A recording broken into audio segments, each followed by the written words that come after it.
안녕하세요. 엄마 아빠 무릎에서 채널의 세이지입니다.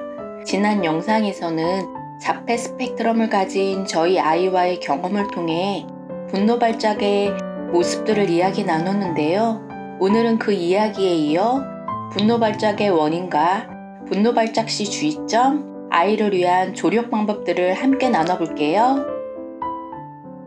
자신과 가족들의 몸과 마음에 상처를 남긴 아이의 분노 발작, 그 분노 발작의 원인을 찾기 위해 수많은 시행착오와 고된 시간을 겪었네요.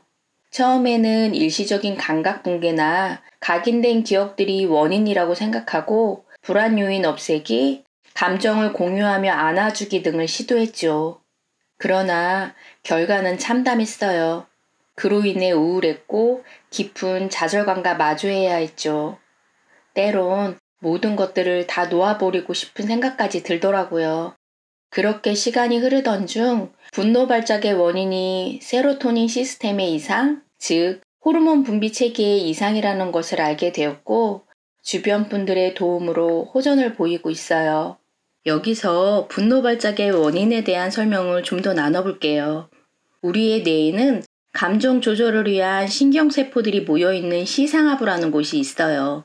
그 시상하부에서 나오는 신경 전달 물질 가운데 대표적인 것이 도파민과 세로토닌이에요. 도파민은 엄마 아빠도 많이 들어보셨죠?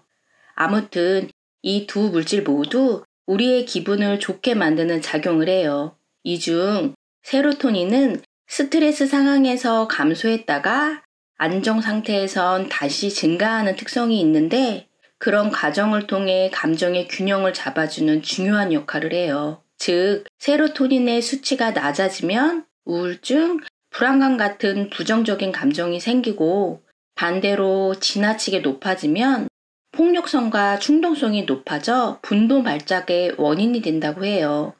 저희 아이는 세로토닌의 수치가 지나치게 높았던 거죠. 분노 발작의 원인을 알고 나서야 전 조금씩 좌절감에서 벗어날 수 있었고 아이에게 구체적인 도움을 줄 수 있었네요. 이번에는 분노 발작 시 주의점과 조력 방법에 관한 이야기를 나눠볼게요. 분노 발작 시 주의점부터 말씀드리면 첫째, 안전 확보예요. 분노 발작이 심해지면 자해나 공격성을 보이게 되는데요. 이때 대부분의 엄마 아빠들은 아이의 안전을 위해 곁에 머무는 경우가 많아요. 저 역시 그랬고요. 그러나 그 정도가 심해져 가족들에게까지 공격적인 모습을 보이는 경우라면 아이와 잠시 떨어져 있는 것이 좋아요. 타인을 향한 습관적 폭력을 막기 위한 부분도 있지만 무엇보다 분노 발작으로 아이는 물론 가족도 다치면 안 되는 일이니까요. 가족들이 건강하고 행복해야 아이와 오랜 시간 함께 할 수 있어요. 두 번째, 단호한 태도예요. 처음 아이가 타인을 향한 폭력성을 보일 때는 단호한 모습으로 안 된다는 것을 각인시켜 주세요. 사실 저는 놀라고 약한 마음에 이 부분을 놓쳐서 한동안 힘들었어요.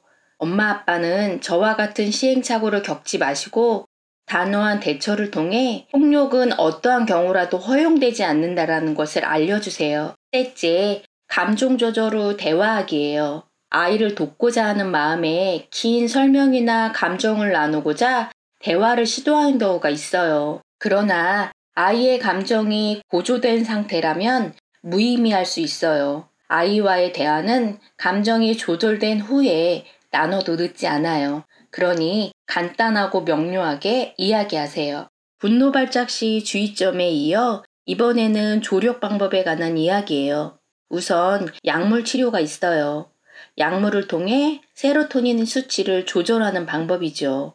약물 치료를 꺼리는 부모님들도 계신데 분노 발작으로 인해 사회관계에 잦은 문제가 생기는 경우라면 아이의 장애 종류나 장애 정도에 따라 약물 치료를 병행하는 방법도 좋아요. 또 운동을 통한 방법인데요. 하루에 30분, 일주일에 4회 이상의 꾸준한 운동이 세로토닌에 영향을 준다는 연구 결과가 있어요. 실내 운동도 좋지만 햇빛을 받으면 효과를 극대화할 수 있다니 실외 운동과 등산 등을 하면 좋을 것 같아요. 이 밖에 우유, 견과류, 참치 등 트립토판이 풍부한 음식이 도움이 돼요. 지금까지 분노 발작의 원인, 주의점과 조력 방법 등을 알아보았는데요. 아이를 위해 오늘도 고군분투하신 엄마 아빠께 조금이나마 도움이 되었으면 좋겠네요. 더불어 아이의 분노 발작 앞에 쓰러진 저에게 함께 가자며 손을 잡아주신 선생님들과 지인들께 감사드려요. 오늘도 아이들의 성장을 위해 노력하신 부모님들께 감사드려요. 아이들과 함께 성장하시는 우리 부모님들을 응원합니다. 화이팅!